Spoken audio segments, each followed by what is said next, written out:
केंद्रीय वित्त सचिव अजय भूषण पांडे ने कहा है कि सरकार द्वारा लगातार किए गए प्रयासों से अर्थव्यवस्था में सुधार के संकेत मिल रहे हैं। ज्यादातर क्षेत्रों में कोविड पूर्व स्तर पर लौटते दिखाई दे रहे हैं। सरकार के प्रयासों से अर्थव्यवस्था के सभी क्षेत्रों में सुधार की वजह से अक्टूबर माह में जीएसटी संग्रह बढ़कर 1,05,155 करोड़ रुपए हुआ। पिछले वर्ष की इसी अवधि की तुलना में ये वृद्धि 10% अधिक है। प्रदेश में 7 विधानसभा क्षेत्रों में कल होने वाले उपचुनाव की सभी तैयारियां पूरी। पोलिंग पार्टियां हुई रवाना। सुरक्षा के सभी बंदोबस्त मुकम्मल। कोरोना से बचाव के भी किए गए हैं उपाय।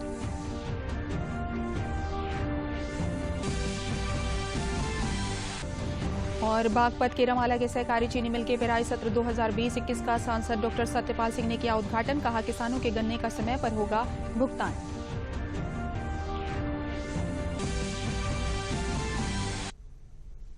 नमस्कार, मैं हूं तरन्नुम रिजवी। अब समाचार विस्तार से। केंद्रीय वित्त सचिव अजय भूषण पांडे ने कहा है कि सरकार द्वारा समय समय पर किए गए प्रयासों से अर्थव्यवस्था में लगातार सुधार के संकेत मिल रहे हैं और ज्यादातर क्षेत्र पूर्व कोविड स्तर पर लौटते हुए दिख भी रहे हैं। उन्होंने कहा कि कोविड-19 महामारी अभी तक समाप्त नहीं हुई है, लेकिन अर्थव्यवस्था में सुधार के संकेत देखे जा सकते हैं। इसका अर्थ है कि अलग अलग समय पर विभिन्न स्तरों पर किए गए उपचारात्मक उपायों के परिणाम मिल रहे हैं। कोविड का जो इम्पैक्ट था अब वो धीरे धीरे कम हो रहा है। हम लोग प्री कोविड लेवल पर पहुंच रहे हैं और उसके बियॉन्ड भी जा रहे हैं। अगले 4-5 महीने अगर इसी तरह का अगर मोमेंटम रहा तो जैसा कि वित्त मंत्री ने कहा है, मार्च महीने तक अगर गति जारी रही तो हमारा जो ग्रोथ है वो करीब पिछले साल का जो जीरो नियर जीरो ग्रोथ तक हम लोग पहुंच सकते हैं। बट इसके लिए हमें लगातार प्रयास करना चाहिए। लॉकडाउन के दौरान लगातार समीक्षा की और लोगों को राहत पहुंचाने का काम किया, चाहे फिर वो पीएम जन धन योजना के तहत महिलाओं के खाते में पैसे जमा करना हो या फिर किसानों को उनकी किश्त समय से पहले पहुंचाना हो या फिर एमएसपी या ईपीएफओ के तहत व्यापारियों या कर्मचारियों को राहत देना हो। सरकार ने राहत पहुंचाने के लिए तमाम काम किए हैं। अप्रैल महीने में क्या जरूरत क्या थी? पूरा लॉकडाउन था, लोग अपने नौकरी पे जा नहीं पा रहे थे। जो डेली वेज जो कमा रहे थे, रोज जो दिन का जो जिनको मजदूरी मिलती थी वो कमा नहीं पा रहे थे। तो ये निर्णय ले लिया गया कि उनके हाथ में कुछ कैश देना चाहिए। तो प्रधानमंत्री जन धन योजना के तहत जो 20 करोड़ जो स्त्री जो बैंक धारक हैं उनके अकाउंट में पैसे भेजे गए। उसी तरीके से किसान योजना के तहत जो पैसे उनको भेजे जाने थे वो इंस्टॉलमेंट हमने जल्दी भेज दिए। सरकार ने अर्थव्यवस्था में सुधार लाने और कोविड महामारी के प्रभाव से लोगों को बचाने के लिए कई कदम उठाए हैं। देश की आर्थिक स्थिति में सुधार का संकेत देते हुए इस साल अक्टूबर में जीएसटी संग्रह 1,05,155 करोड़ रुपए रहा। इस साल अक्टूबर में जीएसटी राजस्व पिछले साल की इसी अवधि की तुलना में 10% अधिक है। भारत में कोरोना के मामलों में प्रतिदिन गिरावट देखी जा रही है। देश में कोरोना वायरस महामारी से संक्रमित लोगों में से अब तक 75,44,798 मरीज स्वस्थ हो चुके हैं। इसके बाद देश में रिकवरी रेट बढ़कर 91.68% हो गया है।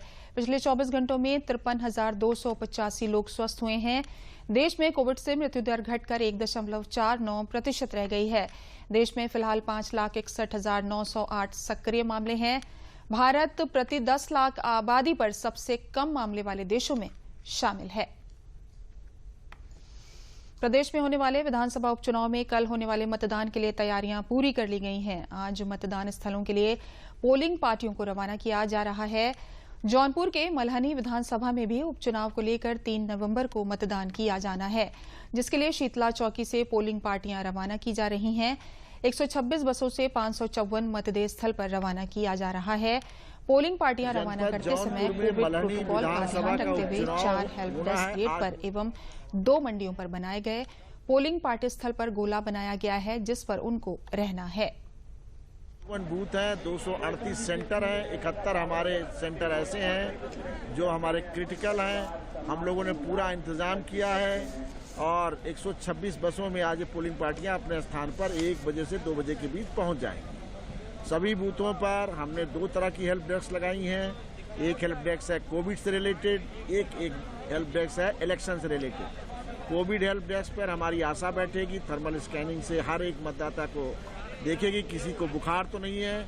अगर एक टेम्परेचर ज़्यादा होगा तो उसको हम लोग किट पहना करके आखिरी घंटे में वोट डलवाएंगे, अन्यथा उसको हम एक ग्लव देंगे और उसको मास्क लगा करके सैनिटाइज करा के लाइन में लगा देंगे और अपना वोट डाल करके आदमी आराम से चला जा सकता है।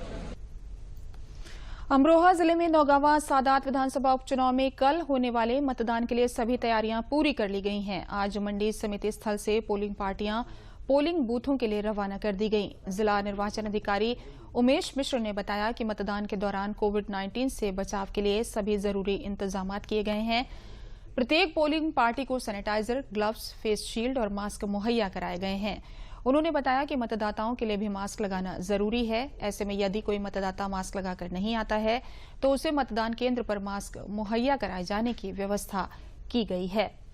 नौगावा सादात विधानसभा क्षेत्र में कुल 290 मतदान केंद्र हैं और 489 मतदेय स्थल बनाए गए हैं। इस विधानसभा क्षेत्र के 3,21,620 मतदाता अपने मताधिकार का प्रयोग कर सकेंगे। इस सीट के लिए कुल 14 प्रत्याशी चुनावी मैदान में हैं। ये सीट अंतर्राष्ट्रीय क्रिकेटर एवं मंत्री रहे चेतन चौहान के निधन से रिक्त हुई है।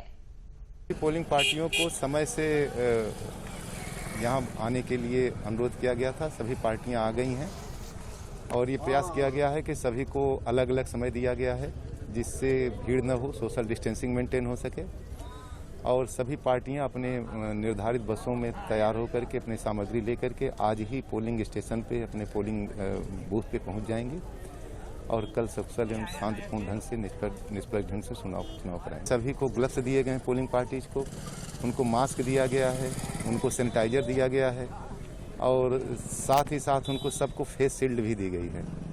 और सभी से यह सुनिश्चित कराया जाएगा कि सभी बिना मास्क के कोई भी व्यक्ति अपना मतदान न करे और हर व्यक्ति को मास्क अथवा अपना कोई तौलिया मतलब अपना मुंह बांधने के लिए गमछा आदि का प्रयोग करे।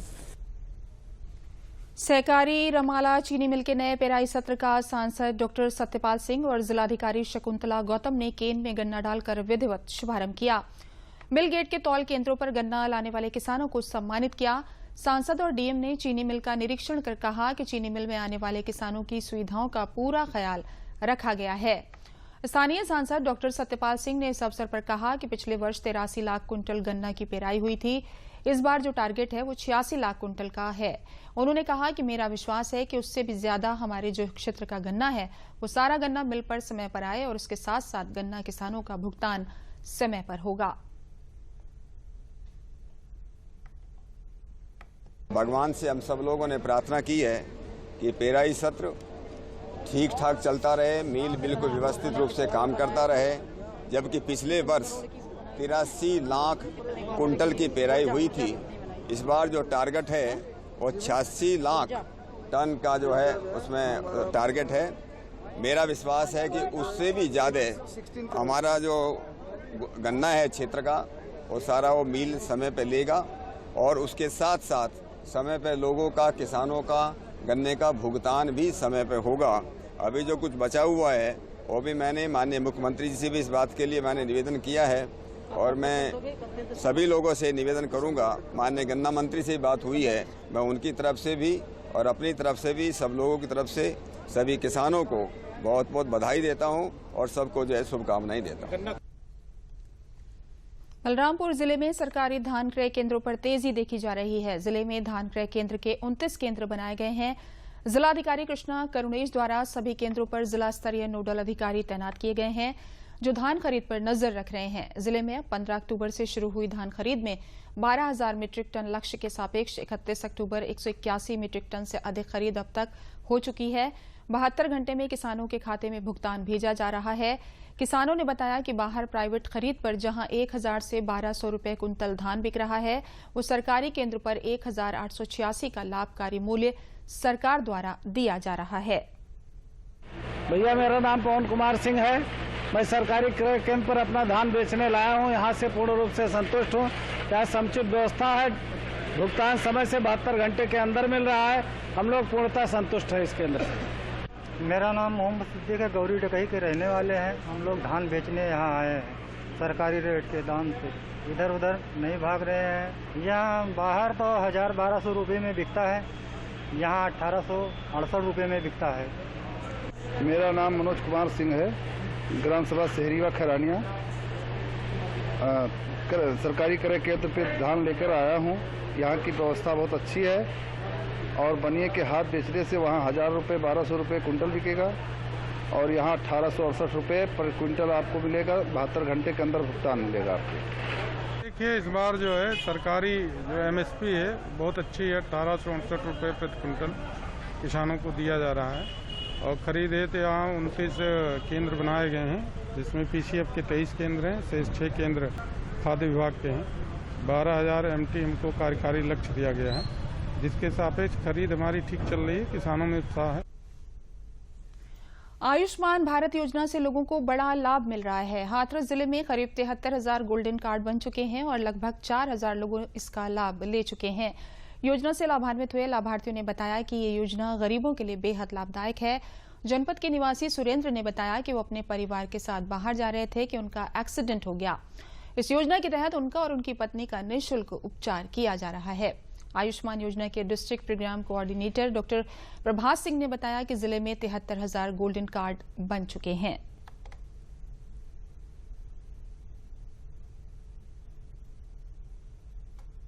आयुष्मान भारत के तहत मुझे डेंगू हो गया है। उस योजना के तहत डेंगू का मैं इलाज यहाँ ABG हॉस्पिटल में करा रहा हूँ।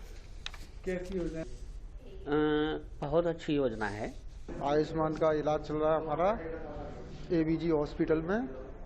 एक्सीडेंट हुआ था, मैं, मेरी मम्मी पापा तीनों, फ्री इलाज हो रहा है, अच्छा इलाज हो रहा है। मेरी वाइफ कमलेश, हम दोनों जने जा रहे थे, दोनों का हमारा एक्सीडेंट हुआ। हम दोनों ABG हॉस्पिटल आए। आयुष्मान कार्ड द्वारा हमारा इलाज चल रहा है और हम जिस समय खूब बढ़िया इलाज हो रहा है हमारा। ऑपरेशन हमारी मैडम का हो चुका है, कल मेरा होना है। खूब बढ़िया इलाज हो रहा है जी। योजना बहुत बढ़िया योजना है गरीबों के लिए। हम गरीबों के लिए मोदी जी ने बहुत बढ़िया योजना बनाई है। बहराइच गोंडा राज्य मार्ग पर थाना क्षेत्र दुर्घटनाग्रस्त हो गया, जिसमें सवार 1.5 दर्जन जायरीनों में 6 की मौके पर ही मौत हो गई और 10 घायलों को अस्पताल में भर्ती कराया गया है, जिसमें कई घायलों की हालत गंभीर है। CO सिटी त्र्यंबक नाथ ने बताया कि दुर्घटनाग्रस्त वाहन सवार सभी लखीमपुर खीरी के हैं, जो अंबेडकर नगर की चौचा शरीफ से जियारत करके वापस घर लौटते समय थाना पयागपुर के पास किसी अज्ञात वाहन से बीती अर्धरात्रि दुर्घटना का शिकार हुए, जिसकी सूचना पर तत्काल उन्हें सहायता केंद्र पहुंचाया गया और सभी का इलाज चल रहा है, जिसमें 6 जायरीनों की दुखद मृत्यु हो गई है। देखिए, आज ये जनपद लखीमपुर के थाना सिंगाही के रहने वाले 16 जायरीन किछौछा दरगाह अंबेडकर नगर से दर्शन करके आ रहे थे कि रात्रि में न्यूदहा मोड़ PS पयागपुर के पास किसी अज्ञात वाहन ने इनके वाहन को टक्कर मार दी। खादी का अपना इतिहास जो गांधी स्वतंत्रता आंदोलन से जुड़ा हुआ है, हमारे प्रधानमंत्री इसको स्वदेशी से जोड़कर आगे बढ़ा रहे हैं। ऐसा ही प्रयास खादी को बढ़ाने के लिए वाराणसी सेवा आश्रम कर रहा है। देखिए वाराणसी से हरिकेश बहादुर की रिपोर्ट। भारत सरकार के MSME मंत्रालय के खादी और ग्रामोद्योग आयोग की मदद से वाराणसी का पांडेपुर स्थित यह सेवा आश्रम चलता है। यहाँ खादी का कपड़ा बनाने, सिलाई करने तक का काम होता है। सेवा आश्रम में डिजाइनर मास्क तो बनते ही हैं, खादी के एप्रन भी बनते हैं और अब सेवा आश्रम ने खादी की खरीद को बढ़ावा देने के लिए हर खरीद पर फ्री एप्रन और मास्क देने की स्कीम भी चलाई है। हम लोग खादी में आज के नौजवान वर्ग को जोड़ने के लिए आधुनिक डिजाइन और अंतर्राष्ट्रीय पैमाने के आधार पे हम लोग डिजाइन करते हुए यहीं पे सिलाई भी करवा रहे हैं। कोई भी एक आइटम लेने पे मास्क जो है फ्री में दिया जा रहा है। इस फ्री मास्क और एप्रन की स्कीम से युवा खादी की ओर आकर्षित तो हो ही रहे हैं, स्वदेशी के नाम पर इसे अपनाने की कोशिश भी कर रहे हैं। मैं यहाँ खादी इंडिया से शॉपिंग करने आई थी और मुझे ये पर शॉपिंग ये मास्क गिफ्ट में मिला है।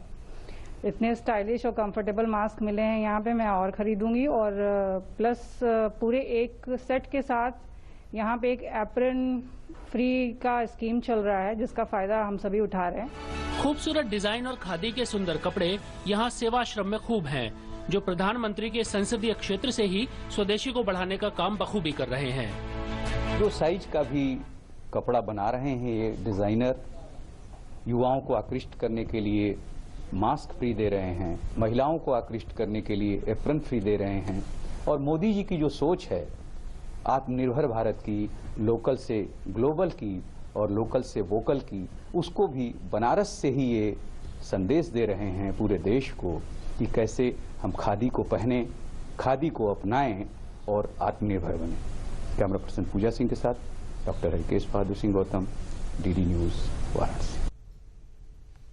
राम मंदिर निर्माण समिति के चेयरमैन की अध्यक्षता में हुई 3 दिवसीय बैठक में कई अहम फैसले लिए गए, जिसमें प्रमुख रूप से नींव की मजबूती, राम मंदिर की गुणवत्ता के साथ साथ मंदिर निर्माण के समय और मंदिर निर्माण के बाद सुरक्षा व्यवस्था को लेकर मंथन हुआ। बैठक में श्री राम जन्मभूमि तीर्थ क्षेत्र ट्रस्ट के पदाधिकारियों, Larsen and Toubro, Tata engineers के साथ कई निर्माण इकाइयों के साथ चर्चा की गई। बैठक में एक और भी अहम फैसला लिया गया, जिसमें कार्यदायी संस्था लार्सन एंड टुब्रो के कार्यों पर टाटा कंपनी सहित अन्य विशेषज्ञ नजर रखेंगे और राय भी देंगे। इसके अलावा टाटा कंपनी को मंदिर निर्माण के दौरान L&T कंपनी पर निगाह रखने की जिम्मेदारी दी गई है।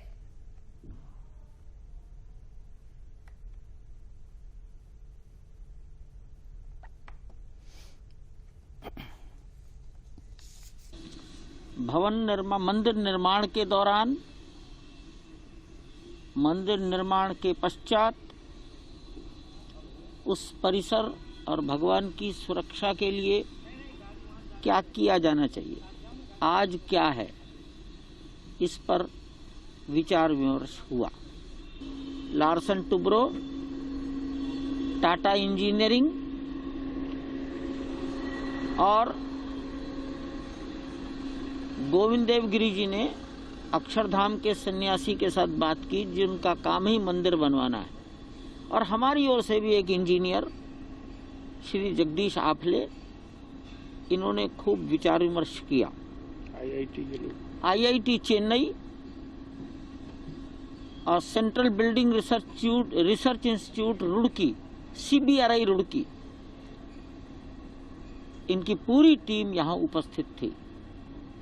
टाटा के भी सभी प्रकार के एक्सपर्ट इंजीनियर्स, उनकी पूरी 8 लोगों की टोली यहाँ थी। देश के सामने जब ये विषय जाएगा कि लार्सन टुब्रो और टाटा इस प्रोजेक्ट को देख रहे हैं, इसके हर पहलू पर उनकी निगाह रहेगी, तो देश का भरोसा जगेगा। ये इन 4 दिनों की बैठक का एक सामान्य निष्कर्ष है। हमारी यहाँ की 2 दिनों की बैठक, जिसमें मैं 2 दिन सहभागी था और उसके पूर्व 1 दिन से वो चल रही थी, 3 दिनों की बैठकें बहुत अच्छी हुई। और इन बैठकों में हम लोगों ने लगभग पूरा काम कर लिया है। पूरे काम का जो प्रारंभिक स्वरूप होता है वो सारा पक्का हो गया। L&T के साथ में, टाटा कंसल्टेंसी के साथ में और सोमपुरा जी के साथ में हमारी सारी बातें फाइनलाइज हो गई और अब उनका काम बड़ा अच्छे आनंद से आरंभ होगा। आप लोगों के लिए नई बात इतनी ही है कि हम लोगों ने ये सारा काम जो परिसर का विकास है उसके लिए पूरे देश के आर्किटेक्ट्स को भी आवाहन करना निश्चित कर दिया है। और जो भी आर्किटेक्ट, जो भी स्थापत्य विशारद इसमें अपना योगदान देना चाहेगा, अपनी कल्पनाएं भेजना चाहेगा, उन सबको हम वेबसाइट के माध्यम से और अखबारों के माध्यम से भी बुला रहे हैं कि अपनी कल्पनाएं हम लोगों को भेजो, हम उसमें से चुन करके उसको निश्चित करेंगे। जिस प्रकार हम ये सारी बातें आर्किटेक्ट से करेंगे, उसी प्रकार सारे धर्माचार्यों को भी भेजेंगे। देश के प्रमुख 40-50 धर्माचार्यों को ये भेज करके उनका मार्गदर्शन लेकर के फिर हम अपनी सारी परियोजनाओं को फिक्स करेंगे। वाराणसी में अमर शहीदों की याद में हर साल 1 माह कार्तिक मास में जलने वाले आकाश दीपों का दशाश्वमेध घाट पर गंगा सेवा निधि द्वारा कल शुभारंभ किया गया। काशी में सदियों से गंगा घाट पर अपने पूर्वजों की स्मृति और उनके स्वर्ग लोक यात्रा की मार्ग को आलोकित करने के लिए आकाशदीप जलाने की परंपरा रही है। देश के अमर सपूतों को इस कार्यक्रम के जरिए श्रद्धांजलि दी जाती है। इस बार कोरोना वॉरियर्स, जिन्होंने कोरोना से लोगों को बचाने में अपने प्राण को न्यौछावर कर दिया, उनकी याद में ये दीप प्रज्वलित किए गए। इस अवसर पर नरेंद्र पाल ने कहा कि हर साल देश के तीनों सेनाओं, जल, पृथ्वी और आकाश के साथ सशस्त्र पुलिस बल के जवानों की शहादत को याद करते हुए उनकी याद में ये कार्यक्रम किया जाता है। प्रतिवर्ष की भांति आज यहाँ आकाशदीप प्रज्वलन का कार्यक्रम रखा गया। इस कार्यक्रम के तहत इंडियन आर्मी की तीनों, Indian army, air force, navy, CRPF, BSF, ITBP, CISF और इस तरह की जितनी भी फोर्सेस हैं, उनके पिछले एक वर्ष में जो कार्मिक शहीद होते हैं, उन शहीदों को श्रद्धांजलि देने का कार्य किया जाता है। तो ये उसी आकाशदीप प्रज्वलन कार्यक्रम में हम लोग यहाँ पर एकत्रित हुए हैं, जिसमें शहीदों को याद करते हैं। आकाशदीप जलाया गया है शहीदों के लिए। ये कार्यक्रम, ये प्रथा जो है वो सदियों पुरानी है। महाभारत काल में भीष्म पितामह ने जो युद्ध में शहीद हुए थे, वीरगति को प्राप्त हुए थे, उनके लिए पूरे कार्तिक मास दीपक जलाया था। उसकी मान्यता ये है कि कार्तिक मास में दीपक जलाने से जो शहीद होते हैं या जो दिवंगत होते हैं, उनके स्वर्ग लोक की यात्रा सफल होती है। उसी प्रथा को आगे बढ़ाते हुए 1999 कारगिल युद्ध के बाद से गंगा सेवा निधि ने देश के अमरवीर योद्धाओं शहीदों के लिए आकाशदीप जलाने की प्रथा प्रारंभ की है, जो अनवरत अभी तक चला आ रहा है। प्रदेश के वन एवं पर्यावरण मंत्री दारा सिंह चौहान ने कहा कि हमें अपनी प्राकृतिक खूबसूरती एवं संपदा से भरपूर वनों की ब्रांडिंग करनी होगी। आज का ये दौर ब्रांडिंग का है। वन मंत्री दुधवा टाइगर रिजर्व के वर्ष 2020-21 के पर्यटन सत्र के वर्चुअल माध्यम से उद्घाटन अवसर पर बोल रहे थे। उन्होंने कहा कि जिम कॉर्बेट पार्क के दुधवा टाइगर रिजर्व से तुलना नहीं की जा सकती। बावजूद इसके ब्रांडिंग के दम पर कॉर्बेट में अधिक पर्यटक आते हैं।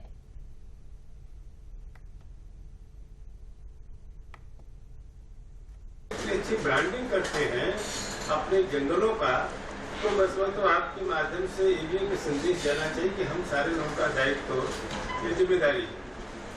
और दुधवा नेशनल पार्क शायद देश का पहला पार्क है, नेशनल पार्क है, जहाँ गैंडा, राइनो, शायद काजीरंगा के बाद पहला है देश का जहाँ गैंडा पाए जाते हैं। बहुत लोगों को नहीं पता है कि गैंडा दुधवा में भी है क्या। एक बार मुझे मेरा मित्र वहाँ मिनिस्टर है, तो अरुणाचल का, तो कहा आने के लिए, यहाँ दुधवा नेशनल पार्क को देखने के बाद कहा, मैंने कहा आए तो मैं राइनो भी दिखाऊँ। चलो वहाँ भी राइनो है, क्या कहते हो, नॉर्थ ईस्ट की है। मैंने भी गैंडा के बारे में लोगों को बहुत जानकारी नहीं है कि दुधवा नेशनल पार्क तो नेशनल पार्क है, जितना डेंस फॉरेस्ट ये है, मुझे लगता है कि और कहीं आपको मिलता नहीं। जो लोग जिम कॉर्बेट से लौट के आते हैं और इसको देख के जाते हैं, तो कहते साहब इससे तो कोई तुलना ही नहीं है, आपके दुधवा से और इस जिम कॉर्बेट से कोई तुलना ही नहीं है। बस कभी क्या है, उसकी ब्रांडिंग इतनी हो चुकी है, इसकी ब्रांडिंग नहीं हो पाई है। इसलिए हम लोग इस पर भी विचार करेंगे। सभी से भी मेरी चर्चा है, मेरी इनसे भी चर्चा है, पांडे जी से, कि आने वाले दिन में ये पार्क साल भर खुला रहे, कुछ छोड़ करके जो बफर वाला है, इसमें साल भर सैलानी आते रहे और उसका लुत्फ उठाते रहे। प्रधानमंत्री के ट्वीट, जब तक दवाई नहीं तब तक ढिलाई नहीं और 2 गज दूरी, मास्क है जरूरी से प्रेरित होकर विंध्याचल में आए हुए दर्शनार्थी पंडा समाज, नाई समाज, मल्ला समाज, विश्व विख्यात मां विंध्यवासिनी और अष्टभुजा मंदिर में सभी लोगों को मास्क बांट रहे हैं और पीएम के ट्वीट को रीट्वीट करा रहे हैं।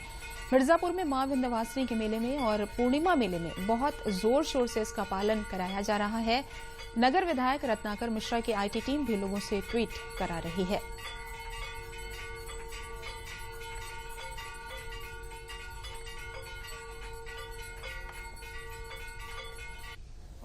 प्रधानमंत्री के ट्वीट का पालन करवाते हुए 2 गज दूरी और मास्क है जरूरी का सबको संकेत दिए हम लोग। और पूरे नवरात्र में यात्रियों से हम लोग आग्रह करते रहे कि दूरी बना के चले, मास्क बांटते रहे, सैनिटाइजर का व्यवस्था किया गया और आगे भी ऐसा हम लोग आग्रह कर रहे हैं यात्रियों से कि वो ऐसा ही पालन करते रहें। रिट्वीट किया जा रहा है उनके सारे ट्वीट को। हमारी जो आईटी टीम है पूरी लगी हुई है कि उनका संदेश पूरे क्षेत्र में फैले और पूरे देश में, और यहाँ मां विंध्यवासिनी के दरबार में प्रदेश के नहीं विश्व तक के लोग आते हैं दर्शन करने। इसके द्वारा हमारा बैनर लगा है, पूरे मतलब देश विदेश ही ये जा रहा है कि ये 2 गज दूरी मास्क जरूरी है, जब तक दवा नहीं आए इसके लिए हम लोग पूरा प्रयास कर रहे हैं। और यहाँ आने वाले प्रत्येक यात्रियों को जागरूक कर रहे हैं कि जब तक इसकी दवाई नहीं आ जाती कोविड-19 की, तब तक इसमें ढिलाई नहीं होनी चाहिए। इसके साथ ही हम ये भी कह रहे हैं लोगों को कि 2 गज दूरी, मास्क है जरूरी। प्रधानमंत्री के गाइडलाइन का अक्षरशः पालन कीजिए। आप जितने भी बात बताए गए हैं उसके लिए जो है आपको उपाय बताए गए हैं बचने के लिए, तो मास्क जरूर लगाएं। मास्क आपको बहुत हद तक इस बीमारी से बचाव करता है। और अब बात अपनी सुरक्षा की, कोविड-19 से बचाव की और डीडी न्यूज की खास मुहिम मास्क अप इंडिया की। देखते हैं क्या है ये पहल।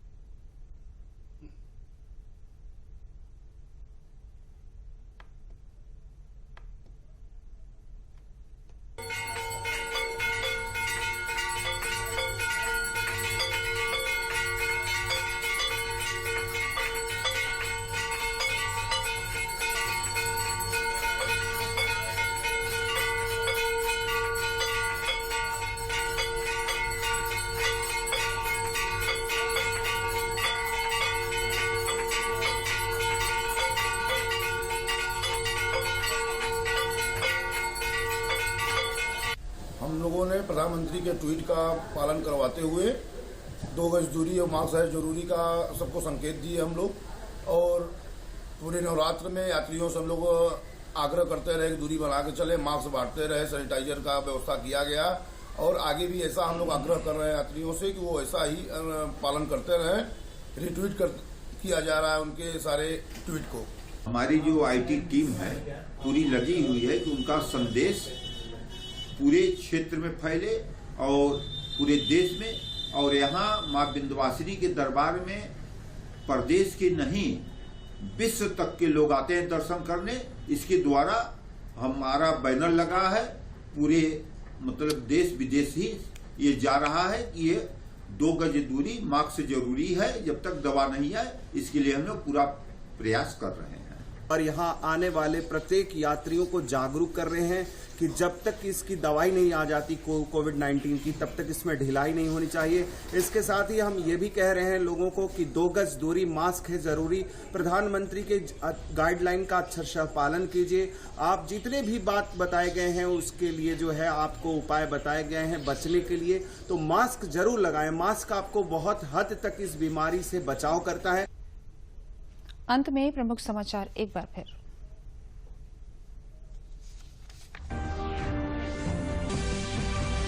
केंद्रीय वित्त सचिव अजय भूषण पांडे ने कहा है कि सरकार द्वारा लगातार किए गए प्रयासों से अर्थव्यवस्था में सुधार के संकेत मिल रहे हैं। ज्यादातर क्षेत्रों में कोविड पूर्व स्तर पर लौटते दिखाई दे रहे हैं।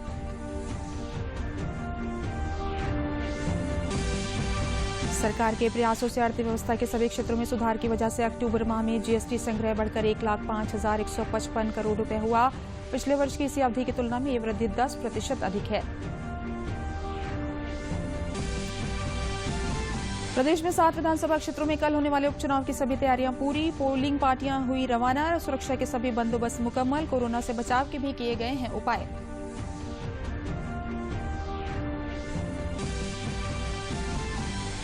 और बागपत के रमाला के सहकारी चीनी मिल के पेराई सत्र 2020-21 का सांसद डॉक्टर सत्यपाल सिंह ने किया उद्घाटन। कहा किसानों के गन्ने का समय पर होगा भुगतान।